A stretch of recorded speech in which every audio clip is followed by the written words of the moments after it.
Yesterday at 3:30 in the afternoon, Berkeley's van pool driver called me and he said, Laura, I'm here to pick Berkeley up. He's not here. I just spoke to the receptionist in the office and she said that a man came into the lobby and told Berkeley that he needed to come with him. And Berkeley argued and said, no, I ride the black van. But the person insisted, and Berkeley eventually went with the person.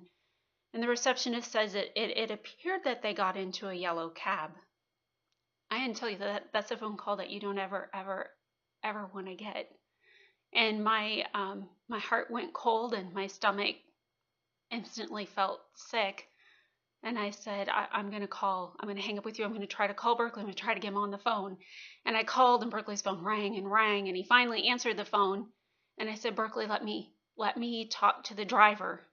And Berkeley said, I'm sorry, honey. I'm sorry. And I said, Berkeley, it's okay. Let me talk to the driver. And in my head, I'm trying to say, maybe it's just a mix up. Maybe this was just, he was supposed to pick up another disabled person and so he just got the wrong person. I'm like, please, God, please let that be what this is. And I said, Berkeley, please let me talk to the driver. And there would be a long pause where I assume Berkeley is trying to give his phone to the driver, but the driver won't take it. And after about 5 minutes, I thought, I can't keep doing this. I have to call 911. And so now I'm standing on my front porch because I only have the one phone. And I call my dad real quick and I'm like, Dad, this is what's happening. I need you to call the van pool driver back. I'm calling 911. And I go to my next door neighbor who's a retired sheriff and I'm banging on his door. I know that he's probably asleep because he works night shifts. And he opens the door and I'm like, please let me use your phone. And so I call 911 and I spend the next 45 minutes on the phone with 911. I have enacted tracking on Berkeley, and I can at least see that the car continues to move. I repeatedly call Berkeley, beg, when he answers the phone, beg him to give the phone to the driver, but the driver won't take it. And I keep thinking, okay, they surely, if this was foul play, that they would have not let Berkeley answer his phone. They would have thrown the phone away. But then I think maybe they're just playing with me. Maybe they think it's funny to hear the panic in my voice. And finally, the car stops. I can see the car stops. I don't know if that's a good thing or a bad thing, because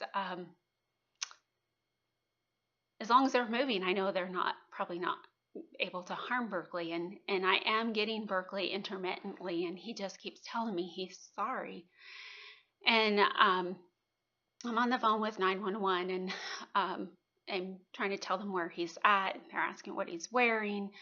But I really don't know what they're doing on their end. In the meantime, my mom has made phone calls, and Yellow Cab is insisting that a cab was never dispatched to Berkeley's work.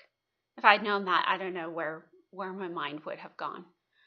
But finally, after about 45 minutes of this agony, the driver finally takes the phone. There's a huge language barrier. But I finally convinced him that he's got the wrong passenger, he's at the wrong place.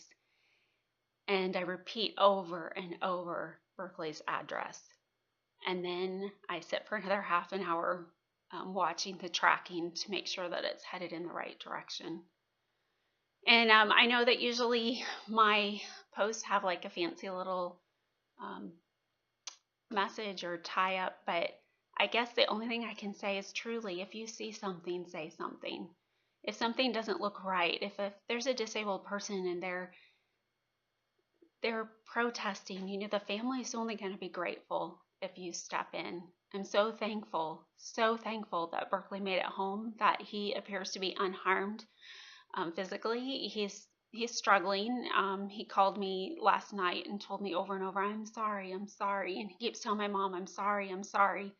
So I think he figured out eventually that even though the man was insistent and the man was an authoritative figure, that he shouldn't have got into the car.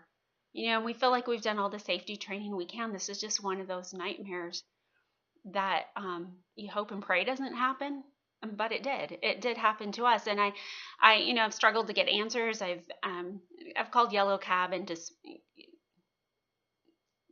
they basically unwilling to give me any information. And so I guess really my takeaway is please, please, if you see something, say something. It's okay to intervene. As the family members of caregivers, we want you to intervene. I spent a lot of time after that phone call just sitting on the floor crying last night.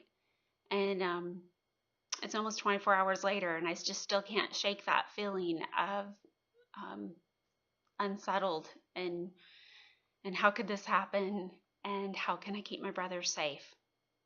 I thank you for your prayers. I know a lot of you pray for Berkeley and for us as caregivers. We appreciate it so much. Hope they have a great week.